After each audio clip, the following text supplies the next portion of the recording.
বাড়িতে কেউ আছেন? কে আপনারা? আমি তোমার মা। মা বেরিয়ে এসে দেখো তো কারা এসেছে। কি হলো মিঠি?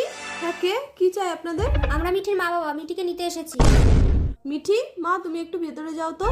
আপনারা এখান থেকে যাবেন না পুলিশ ডাকবো? হ্যাঁ ডাকুন পুলিশকে, আমরাও বলবো আপনার স্ত্রী আমার মেয়েকে চুরি করে এনেছে। দেখুন, আমার স্ত্রীকে গর্ভবতী অবস্থায় রেখে আমি 2015 সালে বিদেশে গেছিলাম। আমার স্ত্রী 10 মাস 10 দিন গর্ভে ধরে মিঠিকে জন্ম দিয়েছে। 2015 সালে ওর যদি জন্ম হয়, ওর বয়স কি এখন 10 বছর? 2020 সালে ওর জন্ম, ওর বয়স এখন 5 বছর। না না, ওর 20 সালেই জন্ম।